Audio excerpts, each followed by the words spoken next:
Have you ever thought about why we keep repeating things we know will hurt us? Why do we yearn for what destroys us? And why is silence so disturbing? As if it's trying to reveal truths we've spent our lives avoiding. Nietzsche said that the human being is like a tightrope, between the animal and the superhuman. And perhaps addiction is precisely that. We're there, caught on a tightrope, trying to find a balance between motivation and purpose. Carl Jung didn't see addiction as a weakness. For him, it was a message from the unconscious, a cry for help from our soul that has been stifled. And maybe that's why you're here. Hearing these words when the house is silent and only you and your ghosts are awake. Addiction doesn't scream, it hides. It comes in the guise of pleasure, of quick relief. It appears in the cigarette you light without realizing it, in the finger that slides across your phone screen as if it were automatic, in the glass you fill without thinking. But what almost no one understands is that every impulse has a source. And most of the time behind that desire lies a pain you've tried to ignore. This pain doesn't want to be avoided. It wants to be heard. And that's precisely what this video aims to be. Not a mirror to show you your face, but to reveal what's hidden behind your eyes. If you have the courage to endure until the end, you'll understand why you could never stop. And most importantly, because after today, you may not have to struggle the same way again. It's not a matter of willpower or control. It's a matter of listening, of knowing yourself, of stopping running away from what Jung called the shadow. And if you've made it this far, it's a sign that you've already taken the first step, because only those who truly listen discover what addiction is trying to tell them.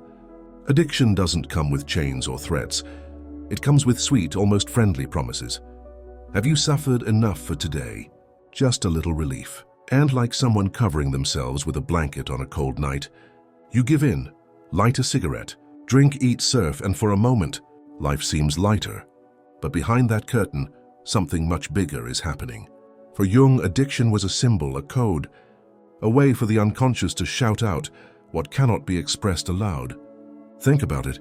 If you were at peace, whole without flaws, what could you numb? Addiction is not the problem. It is the symptom, the reflection of an emptiness that cannot yet be named. And the most terrifying thing isn't the desire itself, but the silence that precedes it. Epictetus once said, "No one is free unless they are masters of themselves." But Jung went further. He argued that controlling yourself isn't enough. You have to discover what really controls you internally.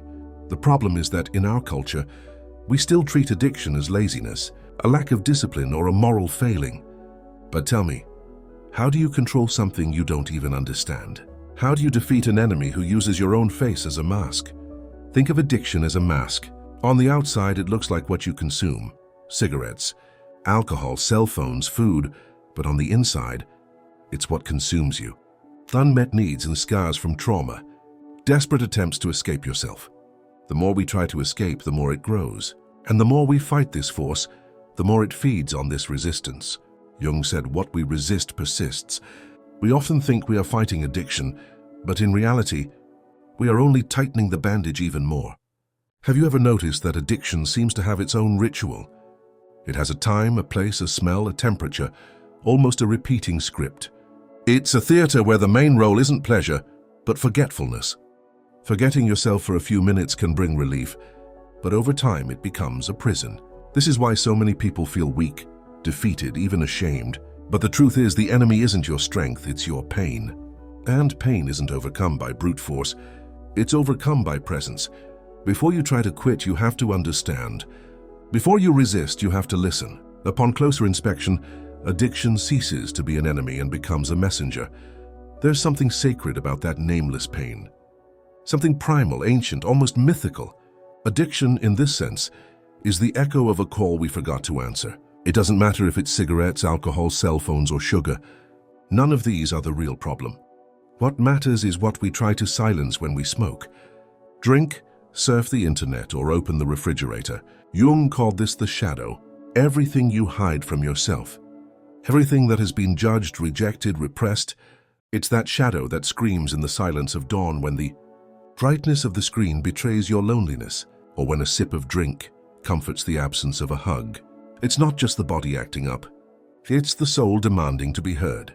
Addiction isn't irrational. It's consistent with your pain. It's a distorted way of seeking balance. It could be a child who grew up without hugs, an exhausted adult who never feels enough, a trauma that's been suppressed, a loss that's never mourned, or a loneliness so long-standing it's become part of the landscape. When you feel this need, try asking yourself where this hunger is coming from. What void am I trying to fill now? What part of me is crying out for so much attention? Perhaps by answering, you'll realize that the addiction was never just about pleasure, but an attempt at survival. There is the strange and profound beauty of what Jung called the shadow. It is not there to destroy you, but to integrate you, Jung said. One does not become illuminated by imagining figures of light, but by making darkness conscious. And addiction is just that, an urgent and indelicate attempt to force you to look at this darkness. Every time you try to escape, the shadow seems to smile, because it knows that as long as you resist, it will continue to send increasingly loud and desperate signals. The most uncomfortable thing about all this is understanding that your compulsion is not against you. But for you, it is your soul screaming, "Look at me. I exist, I need to be heard." Perhaps this is why so many attempts to quit have failed. Because you treated the addiction like an enemy to be exterminated, when in reality, it was a wounded part of you just asking for a hug. Honestly, every addiction is a distorted cry for love. Yes, love, as strange as it may seem, is the need to feel something, to be noticed, to be comforted, even if only for a few seconds. And when you begin to listen to this with compassion, something changes. You create a space within yourself. A brief pause, and in that space, something new can be born. From that moment on, it's no longer about getting rid of the addiction, but about discovering what it's trying to give you back. And most of the time, what it's trying to give you back is something you've lost along the way. Your purest, most authentic connection to who you truly are. It never arrives loudly. It arrives slowly, with familiar footsteps, like an old acquaintance you'd like to forget. But who knows how to enter without knocking?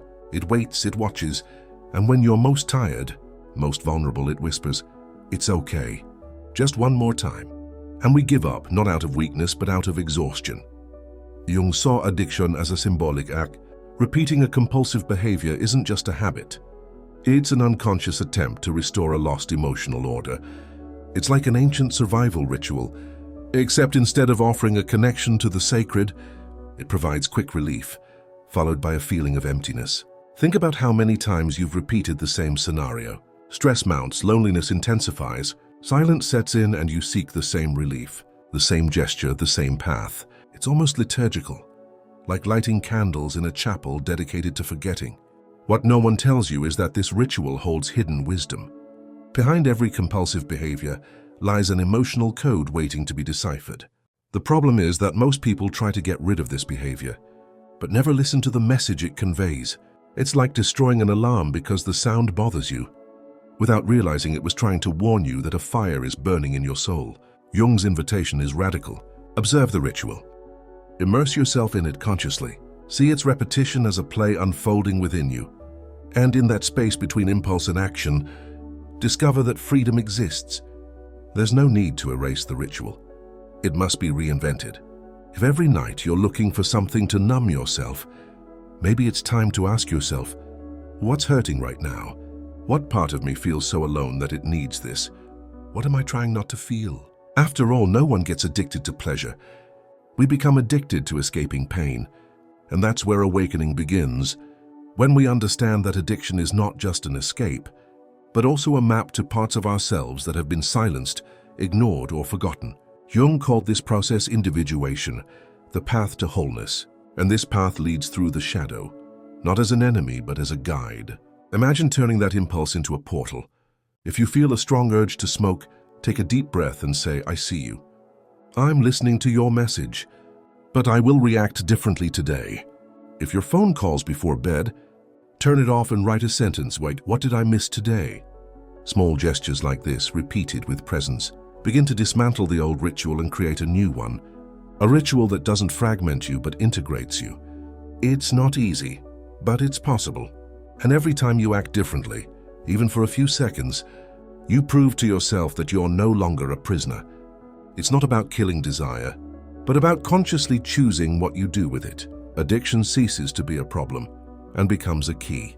And when we find that key, the door opens. There comes a time when desire ceases to be an enemy and becomes a mirror. A moment of lucidity, understanding what once held us back, now reveals where our strength lies.